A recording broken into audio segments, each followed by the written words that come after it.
Bismillahirrahmanirrahim. Today I want to talk to you with a very special topic, and the topic is why is society so toxic?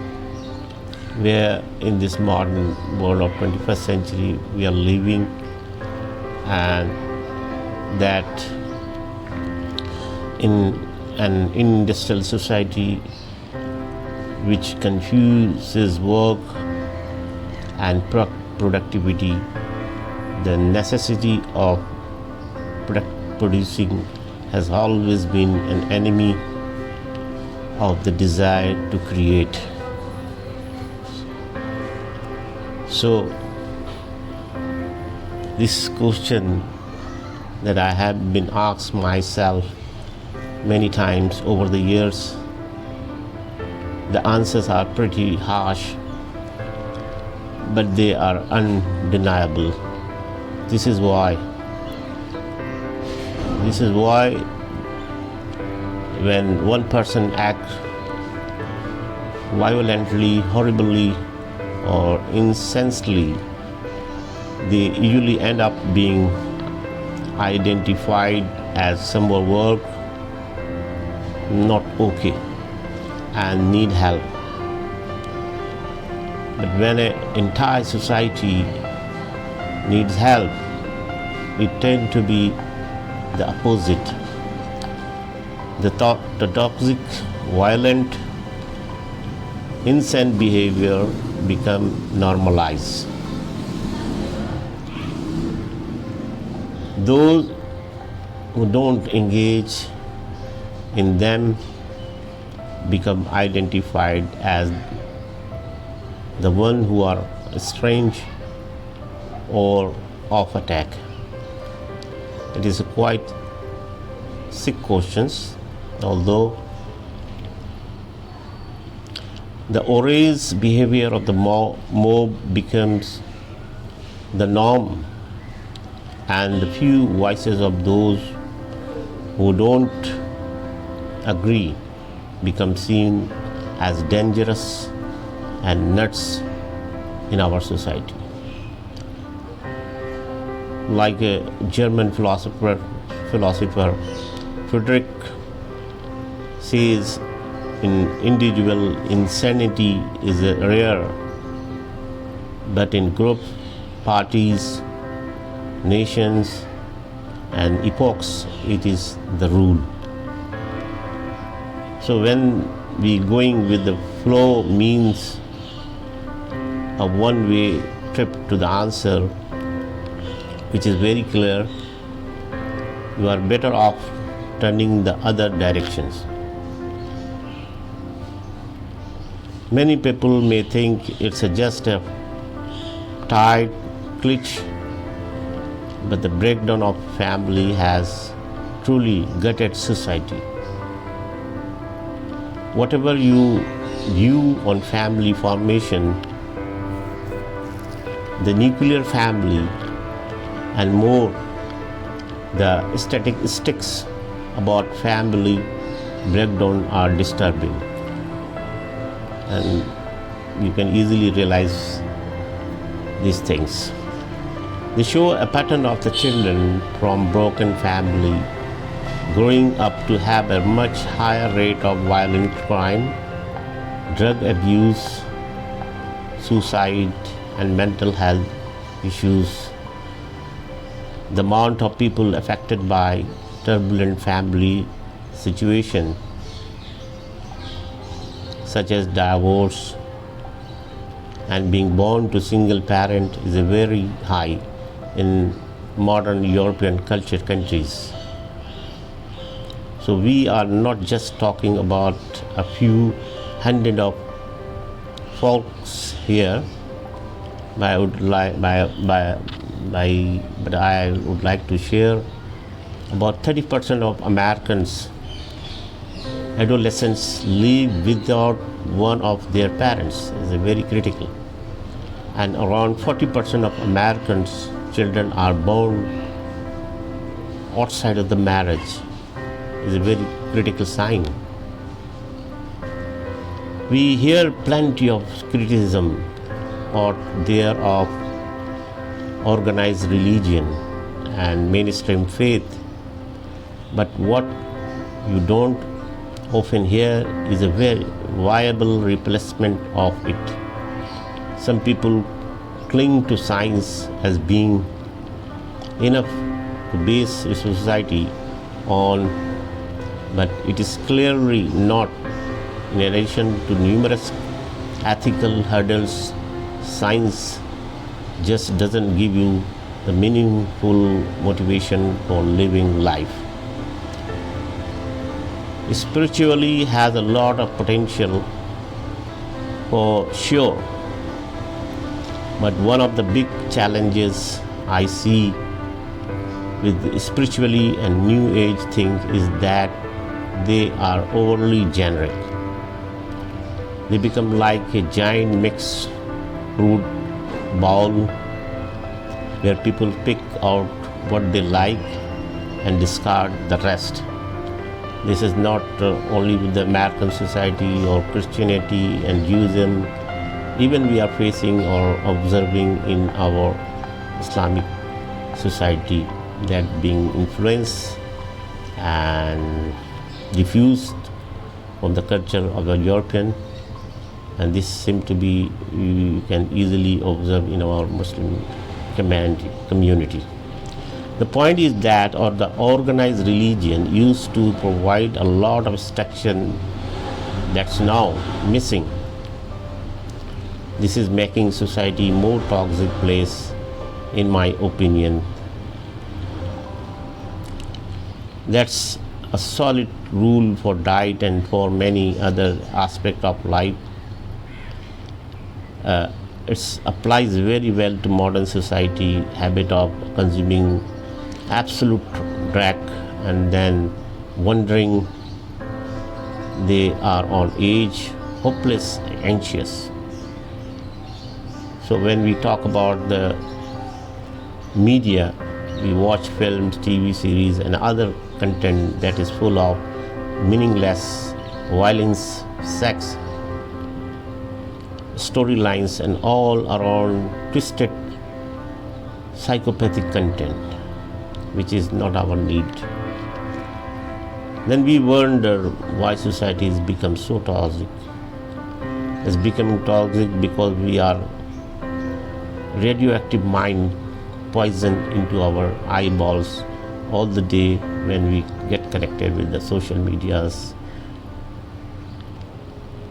So we have developed a thirst for shallow information and entertainments. I'm not saying we should all start reading classics by candlelight, but there is much to be gained about enjoying books and movies with more substances.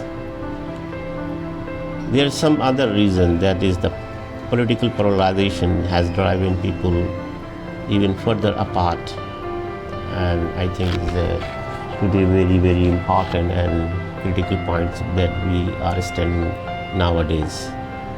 There's a lot of talk about the political polarization, how it's getting worse. I think it is true. No one is free from the discussions and the media topic on political matter. So when the resident and friends tell me that it's gotten noticeably worse in the past decade or so far, politics that used to be a rare topic of the discussion is now breaking up families and making old friends curse each other on the street. I believe that the reason is simple. Many core cultural values are no longer shared, and politics is becoming a stand-in for our core cultural identities. It's no longer about different opinions, it's become about good versus evil. And that makes societies a very toxic place. Beside this, when we talk about these things, on a related note, the digital age and the growing individualization has led many people who live in little bubbles of denial.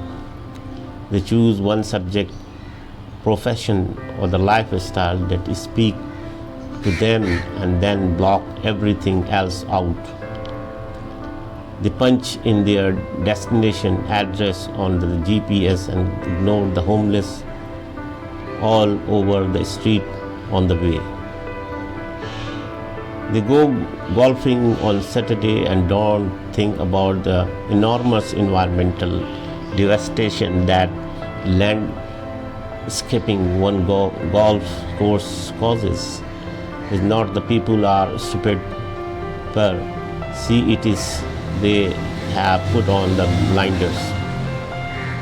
We like to think we live in such a open-minded day and age, but we are really just living in carefully tailored separate realities. And when another reality or point of view intrudes, we tend to get quite upset.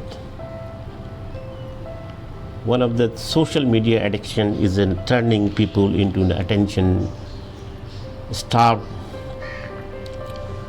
There are all sort of great things about the social media nowadays. But the issue overall is that social media is increasing people's fear of missing out, and it's making us all want to be celebrities. If not enough people watch my story on Instagram, I start to feel devalued. Or if something happens to me, I want to get on Facebook and whine about it to see what kind of sympathy I can milk from some of my friends, maybe even an attractive girl or two. Then there is all the opinion, we all, plenty of them, places like Twitter, let us hear this opinion out and thrash out those who don't share them. Then if they respond, we cry full. This is behavior, this is the real behavior, is only getting worse as social media spread. So another thing that heartless corporations are raping the planet and society. I will cut straight to the chase here. Heartless corporations who don't care about you or your loved ones are tearing up the environment and tearing up your family. They outsource labor or developing nations from toxic chemical all through nature and then sell you back cheap product which you pay off government benefits. You used to have a job, now you have a few bucks and dollar and rupees, $3 store, 2 minutes walk from your shared walk-in apartment next to the crack house. It's not exactly recipe for the social harmony, to say that, at least. And as the one person continue to grow in power and hijack democracy with impunity, more and more people are mentally checking out. They don't want to invest anymore in a society which doesn't invest in them. The increasing concentration of wealth and power in the hand of one person is considered an inevitable price for those who dare to possess it through whatever means necessary. So finally, I would like to share that to share anything for the rest is considered an intrusion on the manifest destiny that the fittest survive.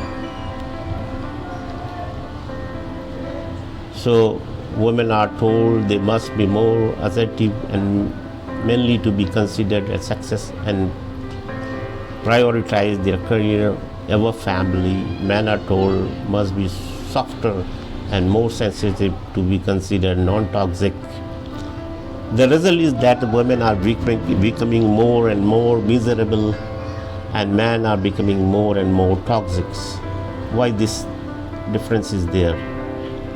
The both potential side of the femininity and masculinity are being amplified as the people imbibe propaganda from our media, politicians, and our educational system. So if we see, as I said, the beginning, reckless group behavior or reason society has become so toxic, it may seem paradoxical than to say that hyper-individualism is also part of the problem. Part of the reason that the people are so mindless these days is that they can only see their own interest and point of view. This makes them ironically much easier to control as a group, because selfishness is something that social engineer can use like a fine-tuned mechanism. And if they already know that you only care about yourself, they can find a million other people who only care about themselves and get them to act as an unconsciously unified, destructive and enslaved group.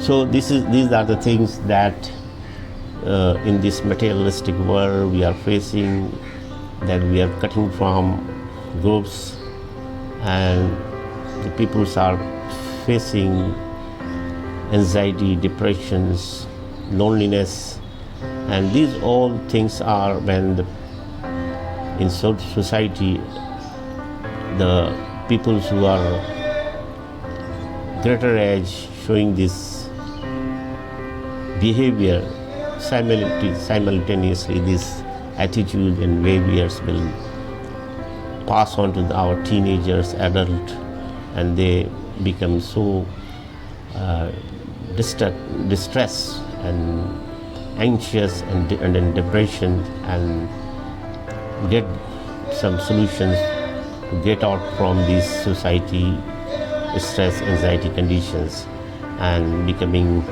addicted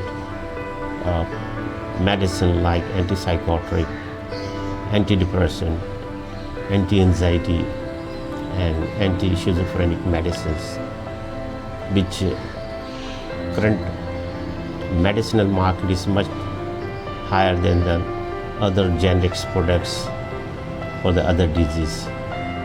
So I would request you, all of my friends and family members and our corporate colleagues, to spread this knowledge, get engaged with the peoples, get engaged with your family members, get engaged with corporate colleagues, and share the values of good relationship, sympathy, empathy, to make our society toxic for it. Thank you very much. Wassalamu alaikum wa rahmatullahi wa barakatuh.